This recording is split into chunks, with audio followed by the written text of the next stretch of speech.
Ladies and gentlemen, do not adjust your sets. Do not adjust your audio. Do not adjust anything related to your podcast stream. I am Cheats. This is a Black Baseball Mixtape podcast, and we are back, ladies and gentlemen. This is the first podcast of 2025. We are going to be coming to you twice a week, throughout the entire year. I am so excited that one of those twice a week episodes will feature our podcast crew. You know them well. I'm going to give you the quick introduction. But before we do that, let me make sure that we are going to thank our 2025 sponsors this year. Big shout out to Steelo Sports, the Players Alliance, Rebellion Harvest, and Numbers Game Scorecards. They are back with us for another year. I'm so excited to have them. And man, we're going to keep this thing rolling. So, without further ado, my right hand man, my brother Uso, if you will, Flobo Boys. What's going on, Chase, man? We're back. Can you believe spring training is around the corner? You ready? I am ready. Spring training is right around the corner, and we have so much to talk to you, my friend, about because you were talking spicy. There's a lot of spicy talk at the end of last season about particular players and where they were going to be going and what was going to be happening, and it turns out that spice really landed in Queens. So we're going to talk about it all. We're going to talk about it all. Before we do, though, I've got to introduce to you, as always, All About April is back with us. April, how are you feeling off of your World Series championship? You know, I'm feeling really, really great. It feels good to be a winner. It feels good to be right that we were the winners. And it also feels great because we've had an incredible offseason. So, yeah, I'm ready for all of that. Kendrick wins a couple Grammys. This is hot. She's like, yeah, you know, LA. Y'all not like us, okay? Let's get that clear, starting off there. It is, hey, look. To the victors goes the spoils. And you are, without a shadow of doubt, as victorious as they come. So, congratulate. I guess we should start, Flobo, this podcast by congratulating April. I don't want to do that. We did that last season. We ended last season congratulating April. And her Dodgers for her victory last season. I don't know. Have we been back since? No, we have not. I don't want to talk about it though, but yes, we haven't been back. Yeah. So, congratulations to the Dodgers. For sure. We're not on IG yet either. But I also want to say that I'm 2 for 2. I picked the Rangers and I've also picked the Dodgers. So, you are 2 for 2. And so let's take a quick break for 1 second to make sure that our stream is flowing everywhere it needs to. So, ladies and gentlemen, this is the Black Baseball Mixtape. We will be right back. Welcome back to the Black Baseball Mixtape podcast. I'm your host, Cheats. We are joined by the podcast crew. Flobo Boys is here. Hey, what's up? Here. And now we are live, ladies and gentlemen, on YouTube and Instagram as well. So please, if you have questions, feel free to let those questions go so we can do our best to answer your questions in the chat. Let me just see. I'm not seeing the questions just yet, but if you do have them, let me know and I'll try to answer them. If somebody else can see them in the chat, please do so as well. We are going to start where I think everybody is starting this off season with the biggest stories we possibly can talk about in our realm of the world when it comes to baseball in general, black baseball of the offseason. So there's just been amazing news when it comes to hot stove action. And Flobo, I'm going to start with you because I am pretty confident where you're going to go with the biggest offseason kind of move, the biggest offseason transaction that you look at in the entire hot stove landscape. What is standing out to you? What was the biggest move of the offseason that's going to get you ready for 2025. Heck yeah, AJ Minder's going to New York. No, come on, it's Juan Soto, man. Like this dude was on this pre-Christmas daily watch. People are watching MLB.TV, looking for the latest updates, like it was a storm coming. We finally got the answer. Was it going to be Boston? Was it going to be Yankees? Was it going to be Queens? He chose the orange and blue. I guess I'm happy about this, but the whole experience dragged on for weeks. I thought for sure it would have gone over to the new year, and it didn't. So that said, 765 over 15, just unheard of, absolutely unheard of. The number is staggering. But when you look at it all together, Juan Soto is a young man. He's got a lot of baseball left to play, and he's, for the foreseeable future, going to be playing that in Queens. What do you make of the offseason move, April, Juan Soto choosing Queens and the Mets over the Bronx in New York? Because those were his only two choices, right? Right. I really didn't see the Blue Jays being in the picture, and bless their hearts, they really were vying for literally everybody this offseason, and we're just swinging and missing everywhere. But in this particular case, I like this for him. And I love it for Juan, because when he turned down that $400 million contract with the Nats, I was like, oh, he crazy. Why would he do this? But he bet on himself and came out, pretty much double what he originally was offered. And I love the fact that we get to see someone truly believe in himself, believe in people saying that he's a generational talent, and having the opportunity to show us that for the next 15 years. Look, there's not much to argue about that. Flobo, were you going to jump in there? I was just conflicted, man, because I was on this very show. I was like, this dude is a villain. Right. He's out here smiling and shaking that bum while we all trying to play baseball, and then we go ahead and sign him. So I'm like, man, I don't know. I'm confused. Are you getting a jersey? Let me ask you. No. That's a good question. The jersey I'm getting is the guy who came back. It's Sean Manaea. That's the first one I'm getting. Okay. Yeah. No, I was going to ask you. Does the Soto signing with the Mets, in your opinion, make him less of a villain? So I'm going to say it wouldn't have. I'd have been like, no, man, I'll just learn to not cheer when he does something. But when he said that, when it came down to us or the Yankees, he never kept in contact with them guys, I was like, all right, you can't be all that bad if you ain't talking to Yankees, y'all. Like, he was done, and he proved he was done, so I can't get mad at that. But it's going to be a long, arduous road for me. I'll somehow hope that we win a championship so I can forget about this. But I went through a really rough time in the offseason that we got Juan Soto. But I didn't really care for him. You know what I mean?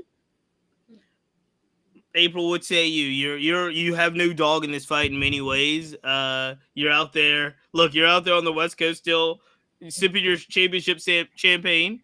But my question, does this, because certain moves, right? Certain moves of especially high-profile players make them actually more likable or less likable. Normally, I will give you great examples. Big-time players going to the Yankees are usually not as well received as Juan Soto going to the Yankees. I don't feel like Juan Soto got a lot of hate. Maybe it was because of the way it happened and it was kind of a trade and not free agency. But a lot of folks, when they land on big time teams, want to change sports, I guess they're happy in LA that Luka's coming there, but nobody else is. So it's like it's one of those things where big time players, when they land in huge markets, especially markets that people feel like they're always winning, they get kind of a bad rap. Soto gets to the Yankees, and everybody throws their hands up and says, of course he is. But he had a choice to make, and he chose not to go with the evil empire in many ways. April, does that make him more likable to you, or it doesn't really matter? For me, I don't think it really matters because he's on the Mets. The Mets are on the up and up. They are a team that a lot of people have grown to like or love.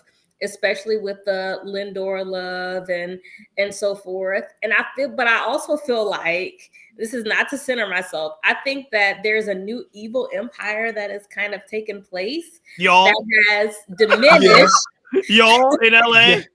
Evil That has syndicate. diminished some of the maybe hate that he would have gotten, prior to many of the signings that we have. Are people going to side eye him? Maybe a little bit, but I think the fact that he's young and he's played well, and I mean, he really hasn't had any personal ties to teams, like with a team like maybe 5 or so years, to make people feel as if he betrayed a team.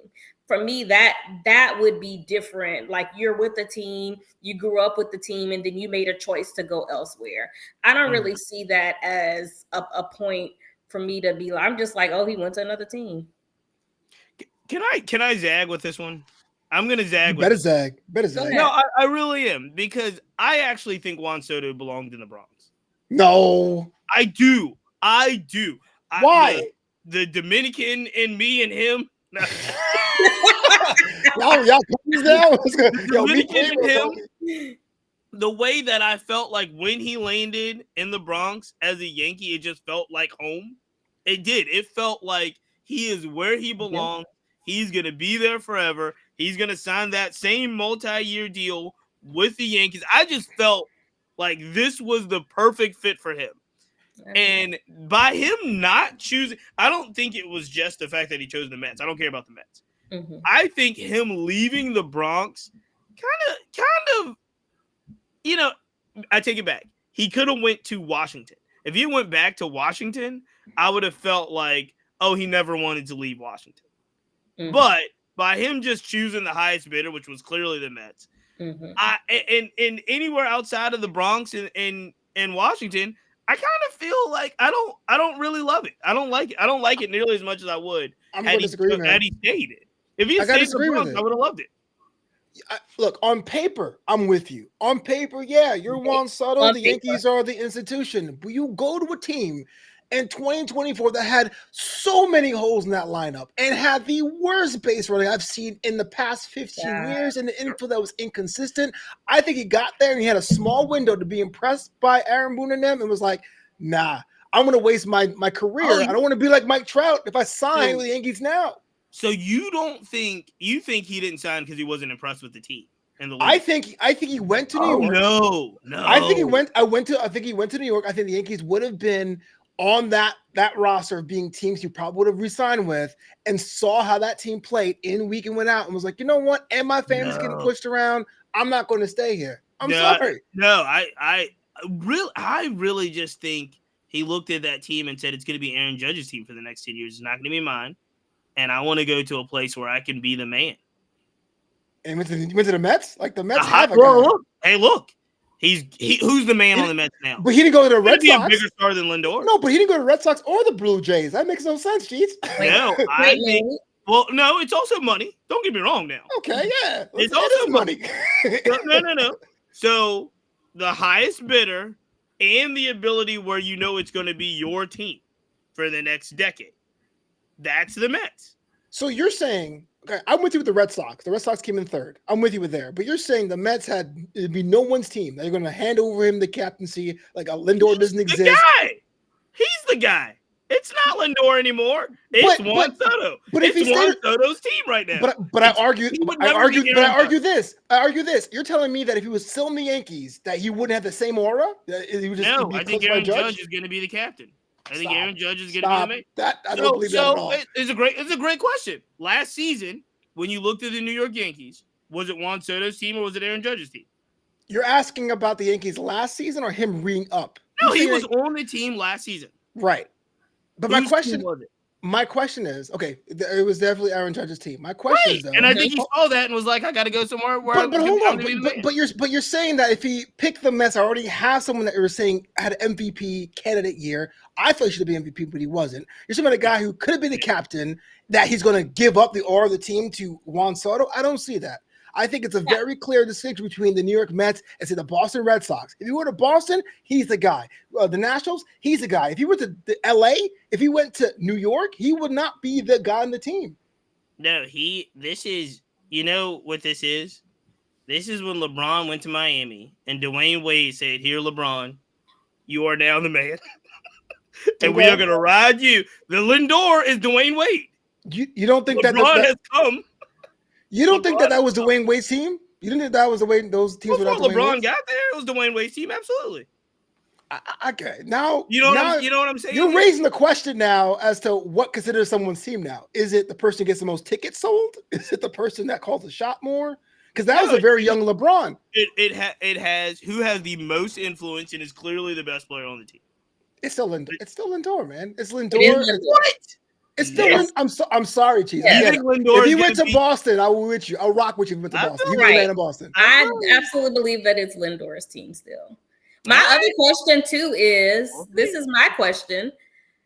Do you think that the Yankee bright lights was maybe too much for him, and the Mets probably had a more subtle appeal than what the Yankees' 27 championships ultimately meant? Like, yes, they made it that far and they lost, because I distinctly remember him being the very last player in that dugout. That is a lot of pressure for a player to be able to have and for a player to be able to take on. I'm not saying that you don't have those expectations in with the Mets, but it's something that I've wondered. So I would say this, man. You look at the Yankees team that crashed out, Fat Joe aside, no one had anything bad to say about Juan Soto. It was Aaron Judge dropped that ball. Garrett Cole didn't hustle. People were swinging and missing. I really think that, okay, yeah, get your money. You deserve. You turned down $400 million. You have to get that plus. I understand that.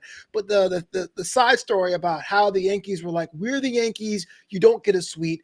We're the Yankees. Your parents, your family can't come in the section. He was like, yo, look, I'm giving you all the effort. I'm carrying more weight than your captain, who somehow disappears every year this time of year.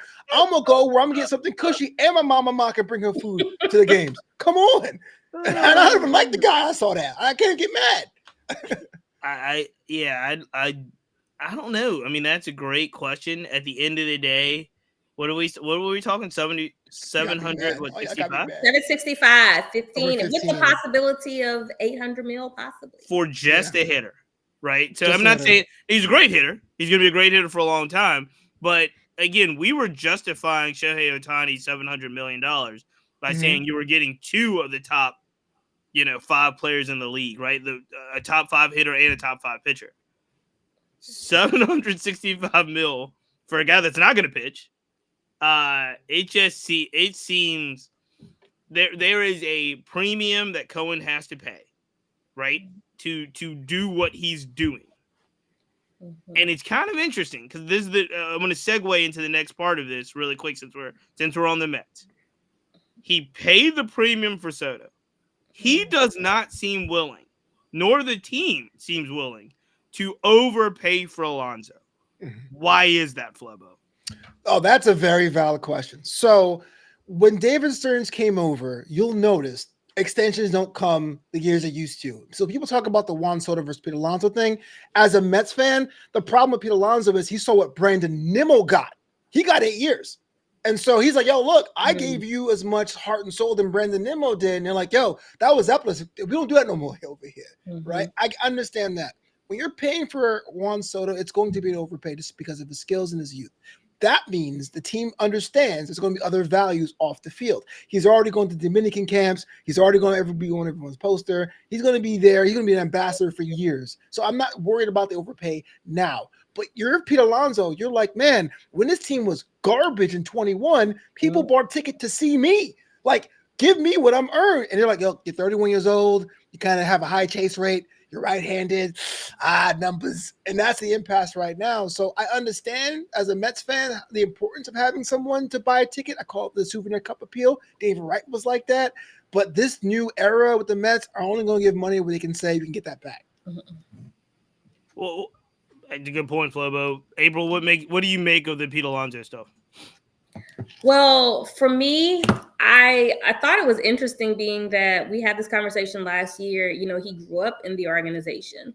So it's kind of awkward to see someone grow up in a particular organization and then you hope that you will finish your career in that particular organization, but y'all are completely like y'all are on two different sides of exactly where it needs to be. And then you hear rumors of them possibly vetting Vlad Guerrero Jr.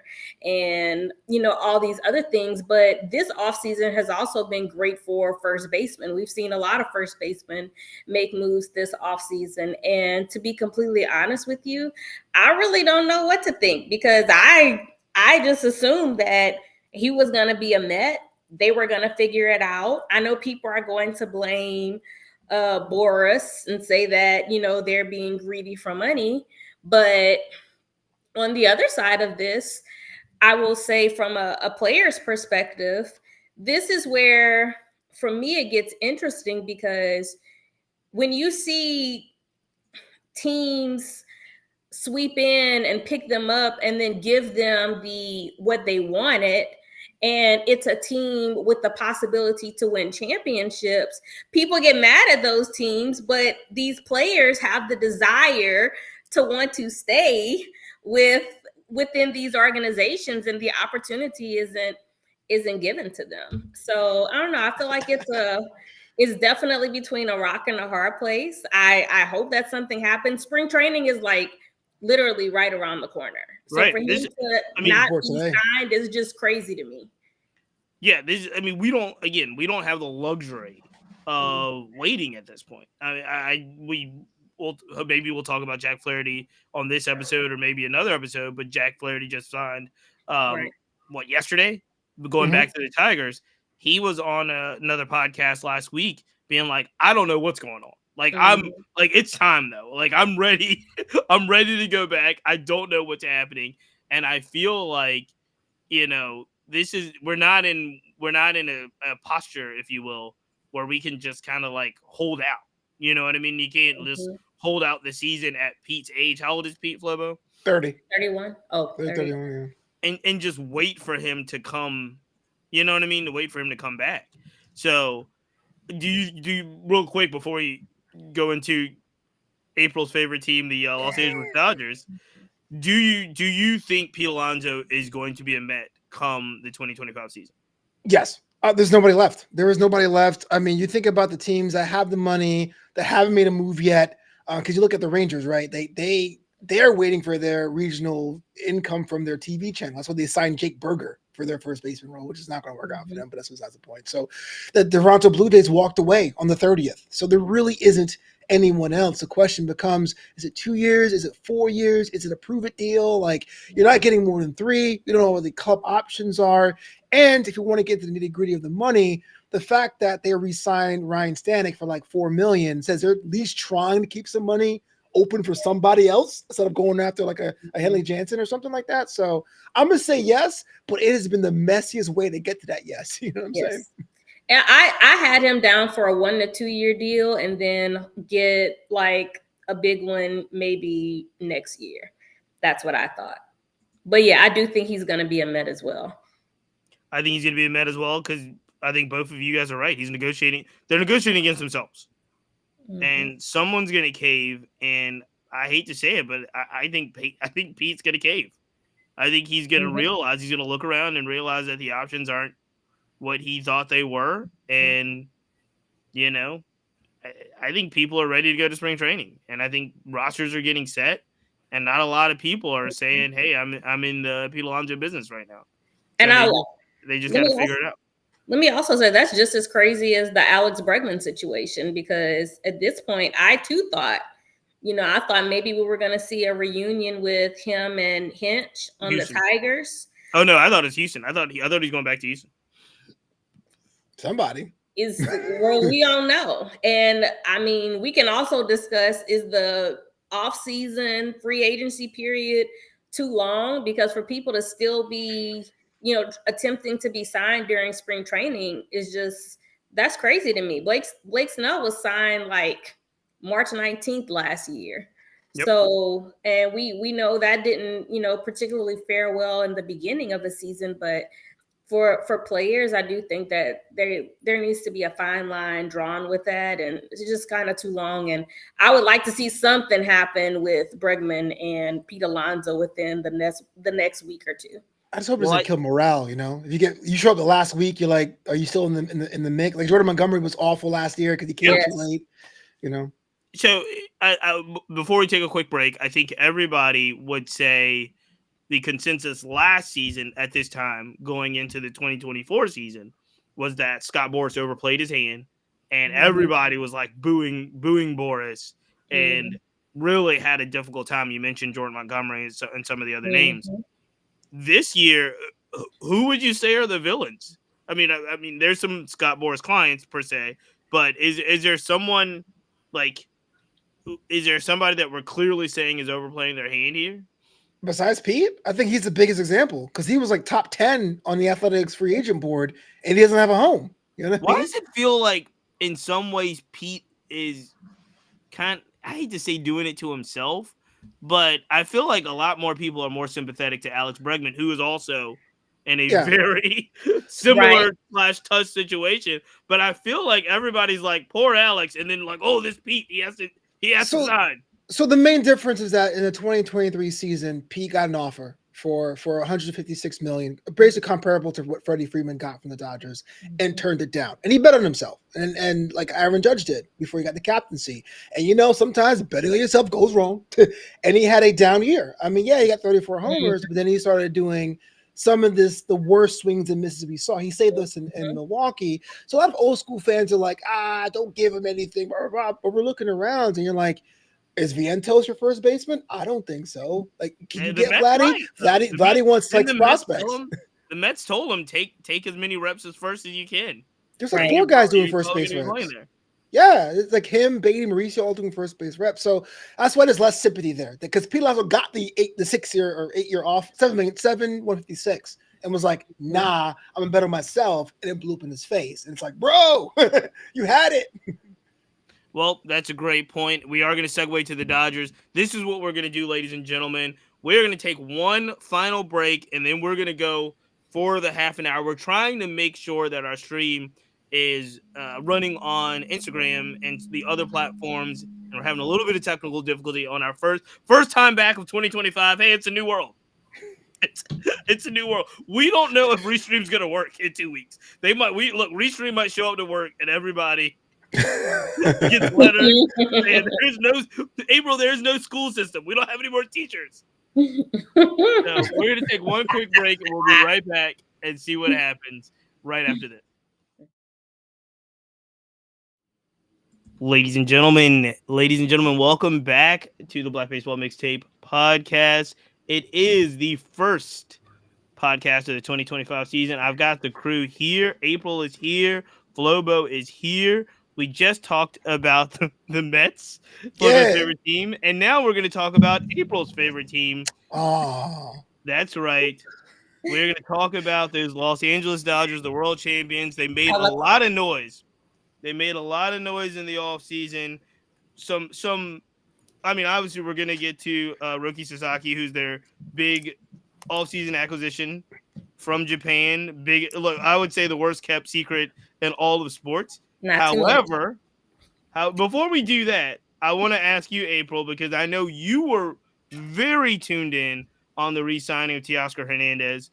Teoscar did re-sign with the Dodgers. So you got Hernandez. You got Sasaki. Who else do you have over there? How are you feeling? How are you looking about the 2025 Los Angeles Dodgers? Okay, let's see. We signed Blake Snell. We also signed Blake Trinan. We got Michael Conforto. We got Tanner Scott. So we had some pretty good deals. As a world champion, I will say that, starting off like that, because, I got to make sure that's out there. As a world champion, what I love about this offseason is that we didn't lose the momentum of the winning part. There is still a desire to want to continue to win. Oh, I can't forget Hai-Sung Kim as well. We got him too. And I appreciate it. I know I had sent it to each of you privately. Um, We appreciate it, April. We appreciate whatever you I'm not sure I do though. I don't know if I Right. appreciate I don't know that. what's happening here. what I was gonna say was I appreciate watching the president of baseball operations for the Dodgers, Andrew Friedman, and hearing him talk about the desire to want to please the fans. And I think that that was a big part for me as a fan that I just really appreciated hearing someone in that position of power say, we're not just doing this because of this. Fans are spending money. Fans are coming to our games. Fans are devoting so much of their time. It is important for us in these positions of leadership to position ourselves to continue to win. And I'm just, I'm so ready for this moment. And I'm also proud to be a fan of a team that has the desire to want to win as much as the fans appreciate watching them do so. Dude, beer is already $24. How hard can it go, April? I can't go to games no more. I have to drive to Anaheim. This is terrible. You know what? Joe? You know what I'm gonna say, April. I appreciate your speech. I do. I appreciate it because as an Oriole fan, I feel like we haven't done enough. We've stayed pat in Baltimore. And if anything, our team has regressed a little bit. We're banking on certain things that I feel like the Dodgers went out and got, right? Mm-hmm. Whatever the Dodgers needed, they went out and got it. Mm-hmm. And I do think they're odds-on favorites after picking up Snell, after picking up Sasaki, after re-signing Hernandez. I think they're in a position to be the odds-on favorite to be back in the World Series. Obviously, baseball's 162 games. There's a lot of injuries. Flobo's looking at me because those guys in Queens They better. are serious. You got all these people on your team. You don't go to the World Series. That'd be a shame. Atlanta is going to be healthier, right? Atlanta's going to be healthy. Who is their pitchers? They still got some arms over there.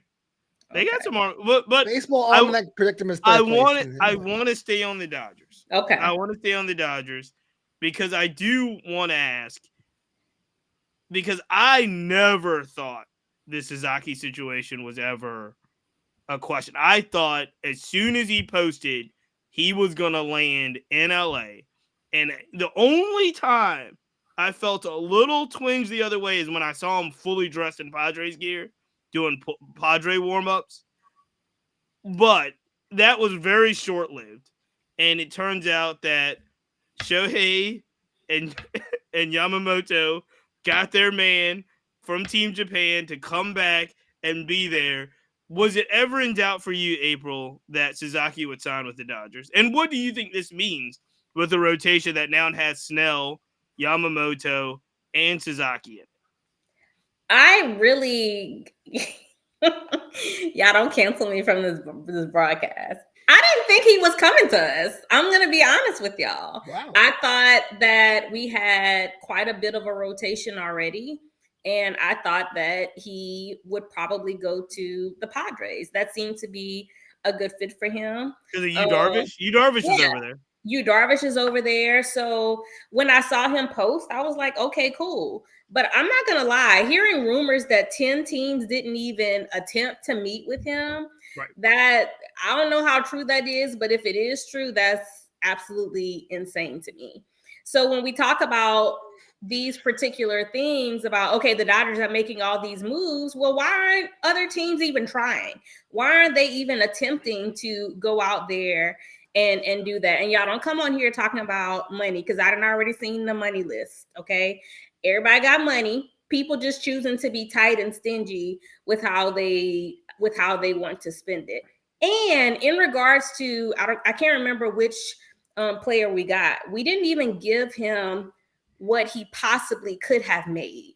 There is a point where some teams and fans have to realize that players are choosing to go to some places because of the experience that they are getting in the clubhouse. It's not just, okay, well, I mean, who doesn't want to be a Dodger anyway, because we do win. But outside of that, there has to be a conversation that teams are trying. How much money have the Marlins spent this offseason? Zero. Yeah, there's a bunch of teams that have spent no money. Zero money. So as a player, why would you go and put yourself in that kind of position? And also, wasn't it the Pirates who like cut a dude like right before he was set to get some kind of but that was at the end of last season. Yeah, I understand that, but I'm saying, like, as a player, when you're thinking and considering of where you're going to go, these are things that players consider. This is not just a player. This is also a work atmosphere. People are going to work, and they want to work where they are appreciated. Simple. Hey, look, I applaud the Dodgers for this offseason. I think a team that won the World Series, right, that Lord knows when. Look, I don't know when that tax bill is actually going to come to bear because everybody's deferred everything. I don't know what's going to happen. Maybe they're just hoping that something happens long term where they just don't have to pay these contracts. I don't know. I don't know what they're fully expecting, but I do applaud the Dodgers for going out and making an offseason that actually makes their team better. They won the World Series and they got better. Right? Mm-hmm. You don't think they got better, Flobo? You don't think the Dodgers got better? I think on paper okay. I don't want to cut you off your point, but like the issue I have with the Dodger acquisitions, I have two. Not better. No, I don't disagree. I think on paper they're better, but then chemistry is a big part of that too, right? Like you think about the pieces they have can probably win you more games, but like I wonder what the culture is now with the swaps they made. So because at the end, as a Mets fan, I can tell you, we put a lot of money in that 2022 roster. And then in 23 was a waste of time. You still got to win the game. No, I understand. But my thing about the Sasaki thing, that ticked me off, right? That to me, you thought it was in the bag, right? I mean, yes. The fix was in. I mean, yeah, the Dodgers are a coastal team. They have Japanese players. They have an infrastructure for Japanese players. Then why would you have this LeBron decision 3-week tour lying to teams like the Athletics and the Red Sox? You're going to have a chance. Poor Toronto says, maybe we have a shot this time. You'd be like, I'm just kidding. You know what I mean? Like, that to me was so drawn out. Just say, post it, Dodgers, so we can move on. But that to me was, because I covered it day in, day out. Like, bro, now there's 7 teams. Now there's 5 teams. Yeah, you're playing the Black. It was like a... Sucks. I liked it. Oh, of course you did. Loved it. You won the game. I felt like it was giving what the WNBA and NBA offseason is giving right now. MLB had to have their drama moment too. I got to say, for those who aren't fans of this, I'm kind of with you guys, but I understand when people say, look, I understand my team isn't spending. There should be a salary floor.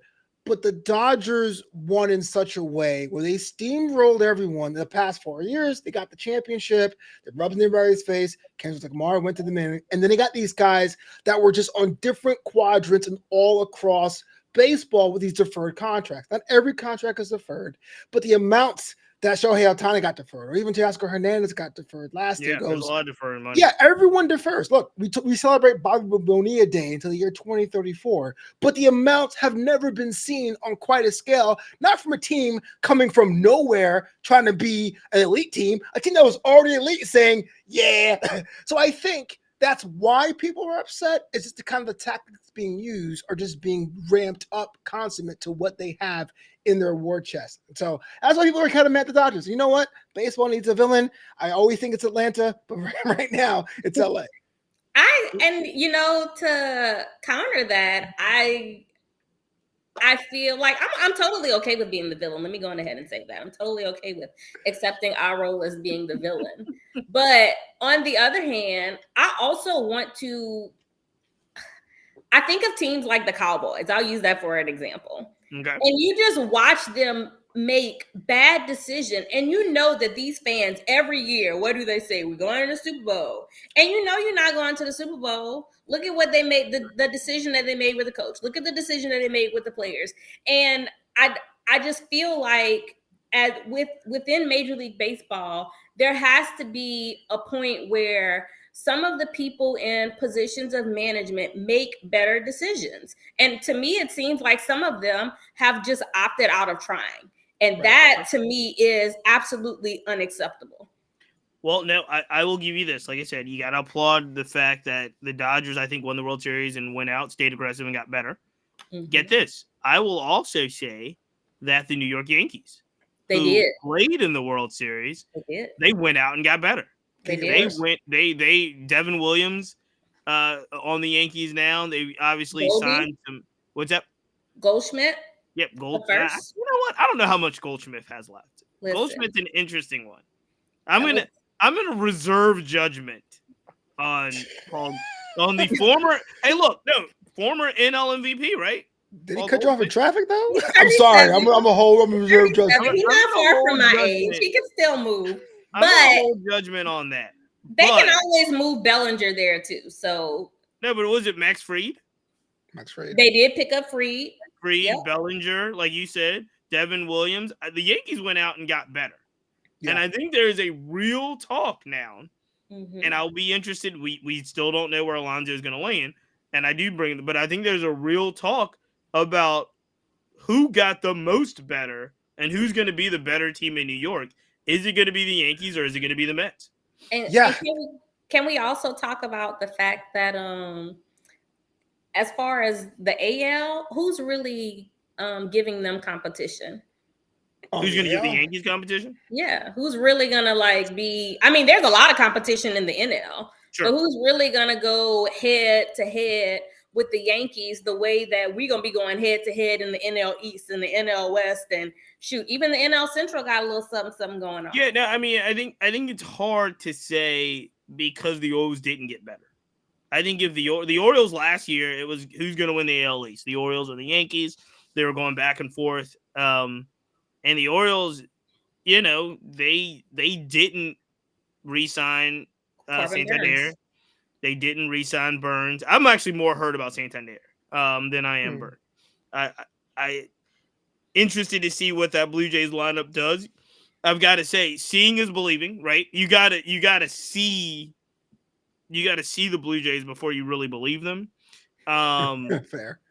And you do. You just got to see them play. I Like agree. sometimes they show up and on paper they're really good. I feel like the Guardians the same way. This year's the year, Guardians, and then you're like, and the Tigers. Again, the Tigers came out of complete nowhere last season, right? Mhm. Right. But those guys that got them there are going to have belief, and they're going to have talent, and they're going to be young in many ways. And you just got to see what the teams in the AL can really, really do. But it's April, you're 100% right. And what I mean by that is it is the Yankees AL East. The Yankees league to lose. And the only ways that I think the Yankees will even struggle is if they get bit by the injury bug or something really happens. But if those guys are in the lineup and that rotation's in the lineup and Devin Williams is closing games, it's going to be really hard to say on paper that anybody is going to be better in the AL than the Yankees. It's going to be equally as hard to say anyone's going to be better in the NL than the Dodgers. And there's all of these other subplots, right? Where do the Phillies end up? Where do the Mets end up? Where do the Braves end up? Where do the Orioles end up? Where does the Guardians end up? But it really is, back in those days, what was it? The days where it was just like, look, World Series time, it's going to be the New York Yankees and the Brooklyn Dodgers. Every once in a while, they figured out two other teams to make it in there, but it's going to be the Yankees and the Brooklyn Dodgers. And I feel like that's how we're looking at, unless you guys are seeing something I'm not. I will say that for the Yankees, they have to clean up the errors. That is the errors and the base running last year. Watching them extremely frustrated me. They are their own worst enemy in that aspect. They have to become more disciplined this year. If they don't become more disciplined, I feel like that is what is going to completely take them out of the race.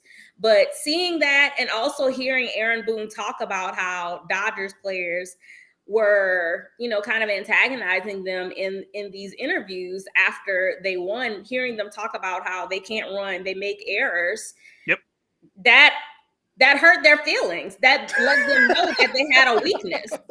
So do I think that they clean this up this year? Absolutely. I do think that they're going to clean that up. Wow, you have a very high view of the base running with the New York Yankees. I respect that. And a high view of Aaron Boone. Yeah, very high view. Very high. Let me hopefully optimistic for them. Okay, Yeah, I hear you. optimistic. Let's switch gears a little bit and let's talk about some of the black players in the league that kind of changed. Some of them changed teams free agent wise. There were some arbitration things. I'm tracking a lot of things when it comes to black baseball. I wrote earlier this offseason that I started to see a theme of quality. I think quality black players signing really low team friendly contracts that have the potential to put them in a position where if, person goes down, they might be everyday players on minor league contracts. One of the guys that sparked this, April, we always talk about him, Tim Anderson, I think is the latest that falls into this category. Anderson signed a minor league contract with the Angels. He's going to report to spring training, I believe, as a non-roster invitee, see what he has left in the tank. Tim Anderson is not an old man by any stretch of the imagination, but he's had 2 down years, the last year in Chicago and then this last season in Miami. There's a number of these players that fall into this category. When you look at TA, when you look at Nick Gordon, when you look at a couple of the other guys, Dominic Smith is a guy that signed a minor league contract with the Yankees. Who else signed a minor league? DJ Stewart signed a minor league contract with the Pirates. What do we make of these kind of veteran black players signing either minor league contracts or team-friendly contracts, but we know they've got a proven history of playing every day in the major leagues?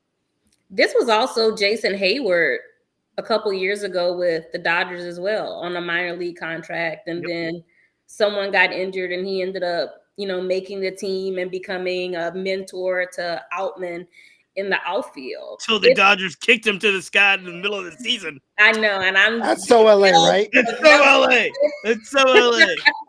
Still sad about that, but when I think about it, they didn't get any grief. We should give Dodgers way more pushback. They should. We should start a petition. They should have treated Jason Hayward better in LA. I agree. I'm not going to disagree with you about that.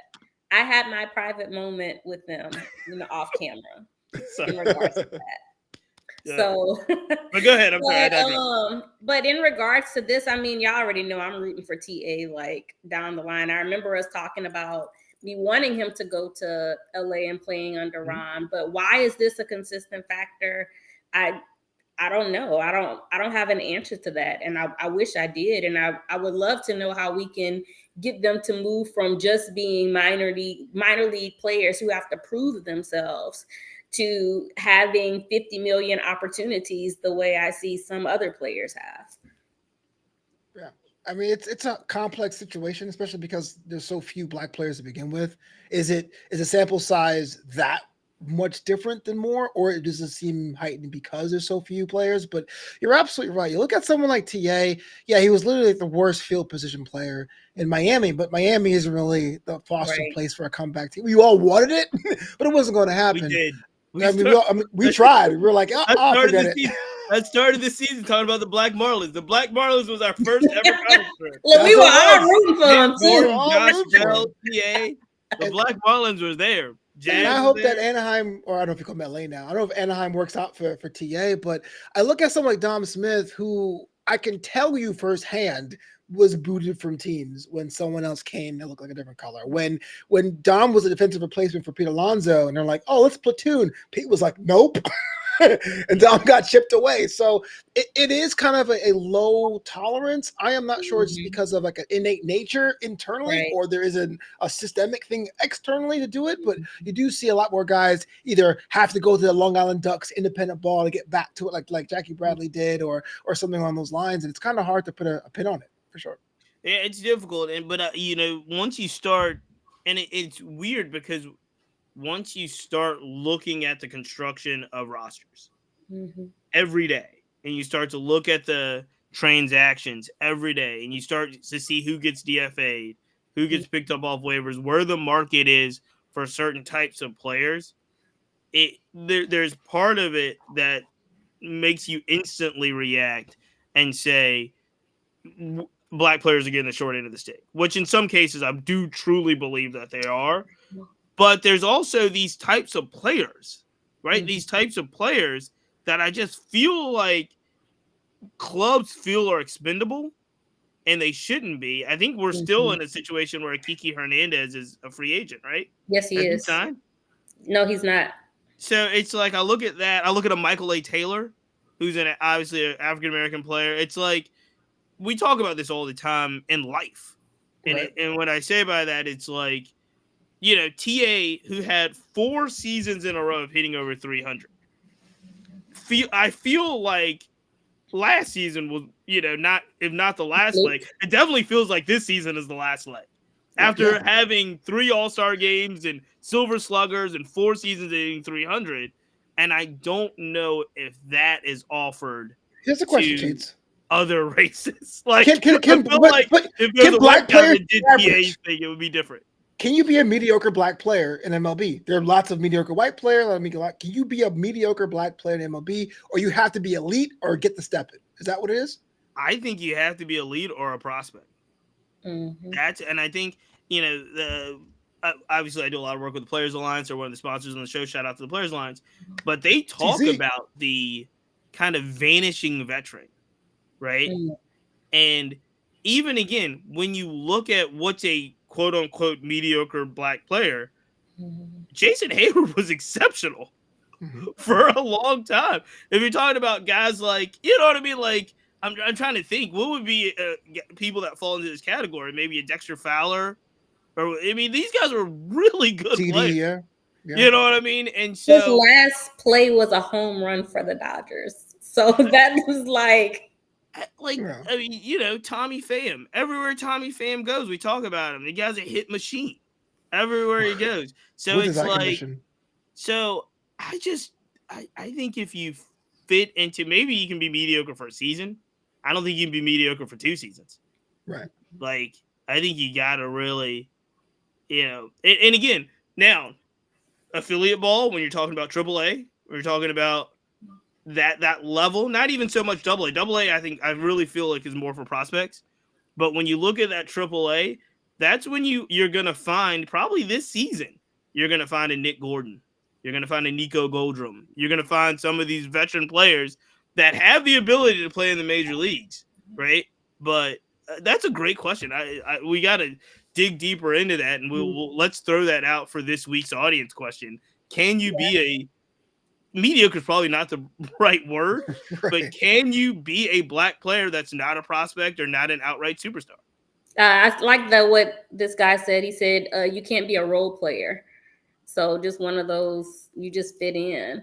And I don't want to say like in defense of Tim Anderson, but watching that podcast interview that he did was very enlightening. Like, we knew that he had some personal issues, but for him to talk about like his hand is literally broken and it completely affected how he was batting. This was something that, you know, was completely, I was oblivious to. I don't know about y'all. And we know that that's going to affect how you are within the batting box. So that was, again, another reason why I'm hoping that this works out well for him while he's with Ron. We already know Ron is great, you know, coaching as far as the infield, but maybe he also moves to second base too. I just want Tim to be open to whatever is possible for him to be able to get back and then have the opportunity and option to do the things that he does. Because he is like a pure athlete. Like that's the thing about him. He's a pure athlete. He can still do what he needs to. So fingers crossed for him. And Taylor Trammell just signed to the Astros. I saw today too. Yep. Oh, there you go. He had signed. I believe I'd had him on the roster. I saw when he signed. Okay. He signed earlier in the off season.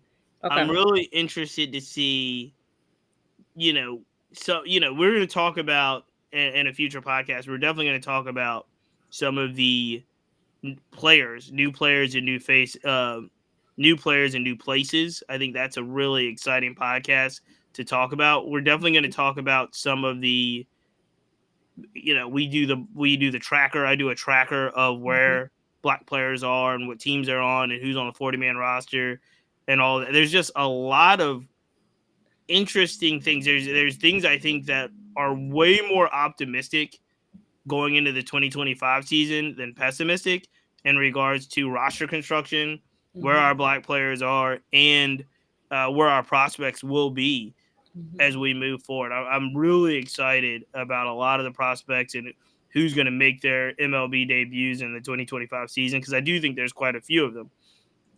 I am, given the climate that we're in, I am really, really interested in a couple of things before we get out of here. For the first time this season, I did a Black Baseball arbitration tracker.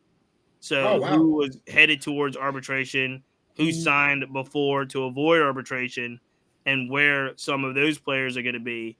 And that's interesting because just about every black player that had the ability, and just about every player, nobody likes arbitration, but a lot of players avoided arbitration. Right. So they signed a contract to avoid it. But that also instantly means that those players, you might as well put them on the trading block right now. I'm just saying. And, somebody wrote in there that they were happy that the Orioles kept Cedric Mullins. I'm happy that Cedric Mullins avoided arbitration, but the Orioles did not extend Cedric Mullins. Cedric Mullins is working on a 1-year, $8.725 million contract, which will be it. Like, he goes into unrestricted free agency next year, which means if for any reason I think the Orioles fall out of contention, they're going to be sellers of Cedric Mullins before the trade deadline, unless they're in first place or they're battling it out with the Yankees and they need Ced. But if I've learned a long time ago, if they don't extend you, this may right. They've got a ton of outfielders in that farm system in Baltimore, so it's just like I am excited about kind of seeing where these things go. Joe Adell avoided arbitration this year and signed. Lamont Wade, Tristan McKenzie. There's a lot of black players that signed to avoid arbitration. Not all of them are going to be unrestricted free agents next year. They've got rounds of arbitration.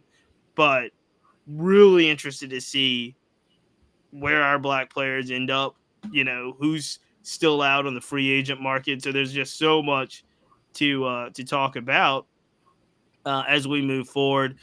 So I will that was a lot to say, but I will kind of leave you guys to ask before I've got one more thing too, but what are some of the things as we go into spring training? We talked about obviously our teams and who we think are going to be good, but as you go through spring training and the start of the season, what are you looking forward to see as a kind of general baseball landscape question?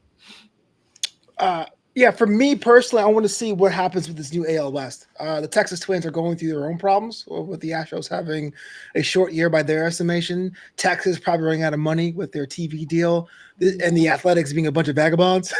And then you got the Angels signing the most people. Like, granted, they're all veterans of minor. Did they sign the most? Because the Athletics signed a lot of people. The Athletics spent money. But I mean, the whole AL West is going like upside down. Yeah, it's kind of weird. So I want to see how that shakes out. Like, I want to know what that turns out. I might even go to some of the games over there in the Cactus League just because it could be anyone's division if you think about it. Imagine if Sacramento goes to the World Series. How do you count that? Is that an Oakland team? Is that a Vegas team? Hold on, what did you just say? Hold on, what did you just say? I'm saying if you said the AL West. Yeah. Okay. I got confused for a second because I was like, that NL West is. I mean, the Astros are so projected to look good. I'm worried about Texas and their TV deal, just because they signed Jake Berger when they had other options out there about their money. But like the A's, the Angels, I mean, it's hard to call that one. So that's what I'm looking at. Of course, the Mets, but definitely AL West.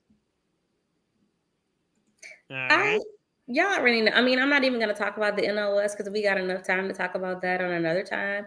I am, of course, looking at the NL East, but the NL Central with Terry Francona becoming the new manager of the Reds, them, picking up a few. I want to see exactly how Ellie De La Cruz progresses under them. So my eyes are going to be on that situation over there. But yeah, I'm watching the NL East and the NL Central for spring training. Somebody asked me somebody asked us in the chat to give it might have been Malik. Shout out Malik that we're not giving the Royals enough love. I believe that I believe Flobo that the Royals were like your World Series pick last season. They were my AL pennant pick. Are we overlooking the Royals? I actually hit up a couple of my Royals friends the other day. I go, look, I like what we did last year. I think a bit of a regression is in order, only because you can't predict that AL Central happening the way it did again with both the collapse of the Twins and the non-starting of the Sox. But that said, they're a strong team. It's really their division to lose still, but it won't be nearly as dominant as it was last season. And I also feel like the Tigers are well managed by by AJ Hinch. Yeah. So I those players have completely bought into him as a manager. This is what we saw whenever he was managing the Astros. So I don't think that I'm particularly counting them out. I just don't trust them. I think that's the word that I have in regards to the Royals. I don't trust them. It's like cheats in the Pirates. Every year he doesn't trust the Pirates. Every year. I want to like the Pirates. I want to like them. They've got Key Brian Hayes over there. Yes, I love him. Josh Palacio is one of my favorite people over there. I want to like the Reds. I want to like the Reds. They've got Will Benson over there. Then try it out. You may like it. They've got Gavin Lux just went over there. No. They've got Hunter Green over there. They've got Will Benson over there. They've got Reese Hines over there. But Cam Collier might debut this year as a Red. So I want to like the Pirates. I want to like the Reds. I want to like the Cardinals. Mason Wynn, Jordan Walker, Victor Scott, Tink Hits. I want to like these teams in the NL Central. I don't like those teams. You want to like, but don't like. You don't trust to like them. I like the players on those teams, but I don't think at this point in my life, I have to see it. It's so dramatic. At this stage of my life, I don't know. Stage of my life, I have to see it. I'm going to be, I'm going to be sweating two teams, and the good part about sweating these particular two teams is I happen to live here. So I'm going to be sweating two teams for the entire season. Obviously, my Orioles, who I love dearly. Again, I told you guys when we got knocked out, we got swept out of the playoffs for the second year in a row. I told you guys that, I've got to wait 162 games just for this. The regular season means nothing to me as an Orioles fan. As we've gone through the last 2 years, it is playoffs before we start our season. And we have to excel. I don't like what we did in the offseason, so I'm going to be sweating the O's. And then closer to home, right up 95, I am way more optimistic, not about the Nationals being a good baseball team, but no. The Nationals have 8 brothers on the roster right now. Yeah, they do. They might look. They the new Marlins this year. Yeah, exactly. They could be a good team too, Cheats. I don't want to be a good team. I'm just saying. No. What? If the Nationals are marketably better, right? They don't. I'm not. These guys are young. Dylan Cruz is young. James Wood is young. Even Josiah Gray is young. These guys are young players. Darren Baker's young. Trey Lipscomb's young. If they are marketably better in DC, just marketably better, and they put themselves in a place where they're competitive against these really good NL East teams like the Braves, like the Phillies, I'm going to be so over the moon excited about the future of the Washington Nationals that I don't know what I'm going to do with myself. So I wrote about this earlier in the all season. The Nationals have a rare opportunity to be markedly better, but to have a African American pitcher in Josiah Gray in the rotation. Bell, who's back in DC, could be the power hitter at first base. They've got the young phenom upstart with James Wood in the outfield. And they've got the all-star with CJ Abrams, who's right there in DC. They've got the ability to be a marketably better team that has a lot of diverse faces on the team. And if they do that, because this is what we've been asking for as Black baseball fans, we want to see ourselves on the field, right? I hear that all the time. And we want us to be competitive. If the Nationals can be marketably better, I've never been to spring training before in my life. I'm going to spring training this year, and I'm going to see the Nationals in spring training. Like, wow. I'm excited about what the Nationals can do. I'm excited about what the Orioles can do. So that's what I'm going to be looking towards. And then obviously we've got so many players that are now connected to the mixtape, so many friends and so forth. There's so much that's going to be happening as we move forward. We got a lot of fans, not the right word, but we got a lot of supporters that are asking questions. That are asking questions in the chat. So we're going to be, again, twice a week. You're going to see at least one time a week. You're going to see the podcast crew. Then you're going to see the original podcast format, which is probably a one-on-one interview with either a current player, former player, executive, somebody really interested in the game at all levels. We didn't even talk on this episode about how excited we are about college baseball starting this month. Shout out to Coach Jackson over there in Missouri. Missouri has 14 brothers on their roster. Yeah. Georgetown has 11.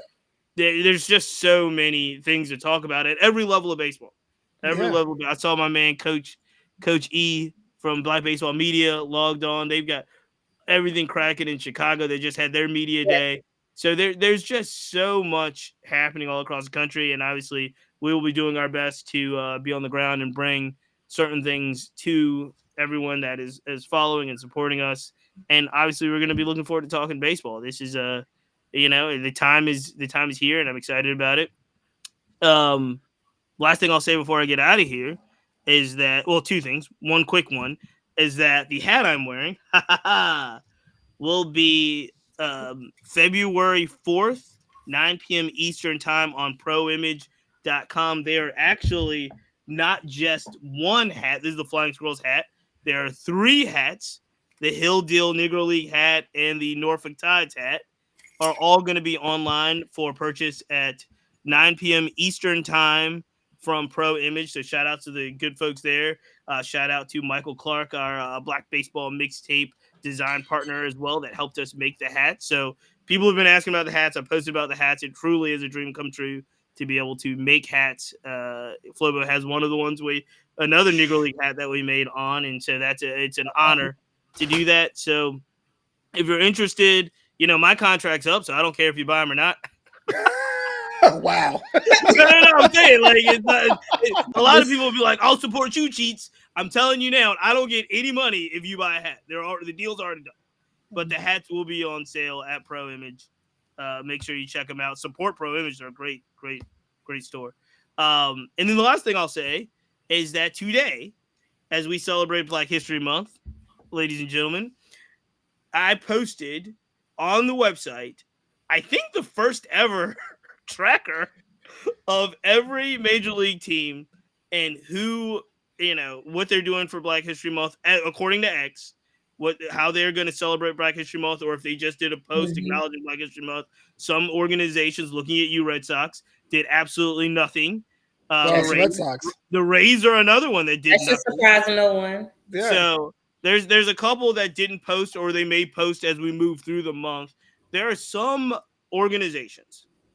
Shout out to the Brewers. The Brewers are one that are highlighting Black-owned businesses in the Milwaukee area all month long.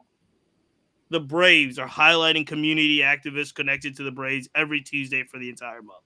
The Kansas City Royals and the Royals Foundation, free admission to the Negro League Museum for the entire month. They said, Bob Kendrick sent me a note today that said last year they saw over 16,000 folks. My So God. shout out to them that are doing amazing things and highlighting Black History Month. I will ask you both. I do, and I've written about it, and I do think it's something that's important for the Black community to know what teams are, kind of highlighting Black History Month or not. As fans, you guys are baseball fans. You guys are obviously Black baseball fans and Black people as well. Do you think it's important for Major League Baseball teams to publicly say or acknowledge and kind of, I guess, put out there what they're doing or how they're celebrating Black History Month? The short answer is yes, but the long answer is that because baseball is entwined with American history and the fact that blacks had our own leagues, the Negro leagues, it's almost a crime not to say anything along those lines. And so I saw that list. The Mets obviously didn't do anything either. That's kind of disappointing. But I do think it's super important because it's not only just a game event, it's also why are we doing things like Jackie Robinson Day in early April? Like these things should be part of our American fabric for sure. Y'all know I'm a historian, so I'm gonna say heck yes, they need to be doing it. But I also don't want it to come from a place of being performative. I want it to be something that is like what the Kansas City Royals are doing, what they're doing in Milwaukee. Like it needs to be something that has action behind it, something that is meaningful, and something that we can look back on and be proud of as fans. So for me, like it's easy for somebody to get on and post something on Instagram or Threads or something, a little square, and then they go on about their day. But no, what are you doing to improve the community that you're already in? That for me is more important, and that's what I want to see. Absolutely. And I mean, here's the thing. I ranked them in 4 categories. I didn't have the 4 categories before I started looking at the post, right? But after I started looking at the post, I did think it was important to rank them in categories. The gold star categories are the ones I felt like were actively doing something. Right. And it, well, like I said, the gold stars are the Brewers and the Royals, or folks that were like, hey, this is going to be a continual thing, once a week, or we're going to highlight this, this player and what it impacted on our community, or what's going on in the community. So those were the gold star rankings. I did so. There were 2 other rankings. There were well done and bare minimum. Saw that, yeah. And I thought they had to be distinctive. And what I mean by that is well done was at least just show me, even if it's performative, show me you care enough about your graphic that you included, whether it was past players, current players, fans, something that was much more than just an RBG background that's at Black History Month. Yeah. So that was the difference. And I do think there are organizations, and we'll go as we go through the month and we'll learn more about what, if they are doing anything or if it was a performative. I gave more credit to, say, the Cincinnati Reds or the Baltimore Orioles that at least had the graphic team put Frank Robinson and Cedric Mullins, or the Reds have 5 Black Hall of Famers when you talk about Barry Larkin and Ken Griffey Jr. and these Bob Gibson. I was like, at least put them on the image, right? Yeah. Seattle did a really nice one where they actually had Black fans on the image. That was so much more impressive to me than, say, the Rockies, or Diamondbacks. That literally was just like Happy Black History Month, and here's like a logo. So Yeah, I do get it. I do get it. And shout out to Coach E. Coach E wrote in there basically who, all of it's nice, but who's actually investing in the community. Right. And I want to say Coach E did just and this is Black Baseball Media, so make sure you go follow them. They actually announced a partnership with MLB. So teams in the area. And so that's, I don't know the details of those deals, but who's investing in the community? Again, who's highlighting the Black-owned businesses you can go to in the community? Who's even highlighting things that you can learn education-wise? I didn't give the Twins a gold star, but the Twins did at least post. These are all the black things happening in Minnesota. But it wasn't them doing it, so I couldn't give them a gold star. They were highlighting what like museums were doing.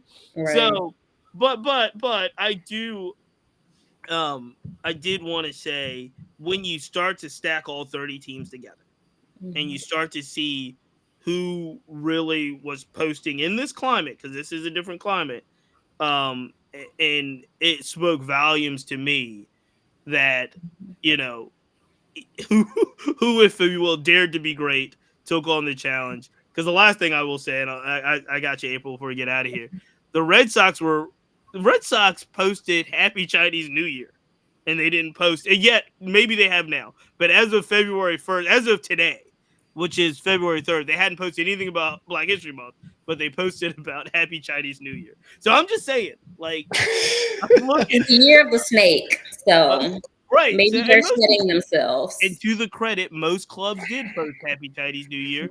Some of them acknowledged Martin Luther King's, Martin Luther King holiday. But I was just interested to see, and it was an interesting exercise. If you have not checked it out, please go to Black Baseball Mixtape and read it. And click on it.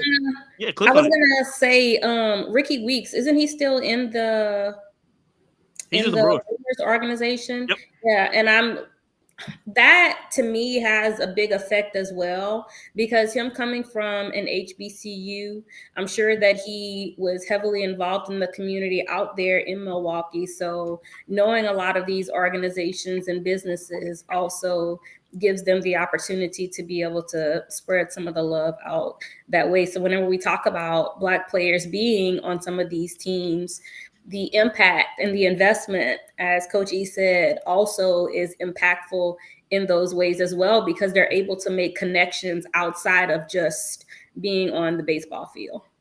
Yeah, I mean, I think it goes back to what we always say is representation matters. And you know, as we go through and we talk about other things in society, they're instantly trying to cut off our representation. So it will affect. People might not see it today, but if you have long-term plans to cut off the little representation that we have, it is going to make a lasting impact long-term. And I do think Major League Baseball has done a good job, especially over the last, 5 years or so. Maybe not the long-term genesis that we would have liked, but over the last couple of years, with a lot of things that MLB develops has done. Obviously, we talk about the Players Alliance and things that they're doing, but that representation is starting to really plant seeds. And when you go to now the upper high levels of high school, college, we got to shout out our guys, minority baseball, minority softball prospects. You're starting to see, the rewards, and you're going to start to see them, like we said, in those college programs where, again, I've got a tracker of, I think Georgia might be in the top 10, top 15, University of Georgia, and they got like 8 brothers on that team. Trey Phelps is one of them. Yeah, I think they've got the highest number of African Americans in the top is a top rated program in the country right now. But they're I mean, it's coming. It's over Texas. I don't think Texas. Where's Texas ranked? I think Texas is lower than Georgia. Okay, look now. Okay, I know last year they was up there, but yeah, I think Texas is lower in the preseason ranking. Again, this all changes, but I think Georgia is the highest ranked team with the most Black players. Okay, we see you, Georgia. But Texas has a lot now. Yeah. Texas has a lot. So yeah, Georgia's preseason ranked number 8. Texas is ranked preseason number 19. So, all right, final words, ladies and gentlemen, before we get out of here. We went a little bit long today, but we were dealing with a lot of technical issues. I do apologize for that. This podcast will be up. Make sure you subscribe. It'll be up tomorrow morning. So, Flobo, April, final last words. Can't believe we're back. The crew is back together. Black Baseball Mixtape is doing big things. And of course, happy Black History Month to those who celebrate. I'm going to be with this guy all year. Yo, Cheats, we got to finally meet up, man. I know you're a virtual person. We've It's never been like met. 5 years. I got to see if you actually exist. Like, you exist in the Matrix. Right, Oh, I'm no. your Cheats. Man, Yeah, I I'm not can't able- believe I this. haven't met you either, Flobo, so I Yeah. talk to you all the Maybe time. I'm not I haven't real. met Maybe I'm an algorithm. Well, yeah, Flobo's the missing guy here. I mean, look, Right. I'm looking at the people that are following and leaving comments, especially on Instagram. I've met a lot of these folks. I met Darren. I met Sid. Flobo. I think you're the odd man out here. I see how it is. Malik, you met Malik too? Yeah, I met Malik. Yeah, I absolutely. was as far as I got. But that brings up a good point, because one of the things that I think is going to be even more robust this year is when you guys go out to places, when I go out to places, when Malik goes out to places. A lot of folks we'll send it in our Discord, like, hey, we're going to be at this game. Text me, call me, like, let's meet up, let's hang out, let's have a good time. And that happened a lot last year. I was really pleased and surprised how many people that was just, hey, you're going to this game, I'm going to this game too, or I'm going to come in town to hang out. So it's great. And a lot of times you'll be able to meet Cam and see Arya, and we'll all be there just hanging out. So that'll be fun. What's up? Yes. So as the reigning champion, I just want to say I'm really excited about the upcoming year. I'm going to have to get a crown or something. I need something to represent the fact that, I am the current winner. Don't bring up the fact that I still owe people fantasy baseball presents. It's been a rough all season. It's a prize. But Alex, I got you. I'm excited about the new season. I'm not gonna lie, Flobo, you brought up a great point about chemistry and stuff. But before we leave this broadcast, I know we're not doing predictions. Padres not yet. In the NL West, y'all. We're gonna watch the Diamondbacks this year. I just wanted to say that. So no predictions just yet. We got plenty of time for a prediction extravaganza. You snakes. We've got MVP picks and all kinds of stuff. Fun. So, all right. Well, this is going to conclude this episode, ladies and gentlemen.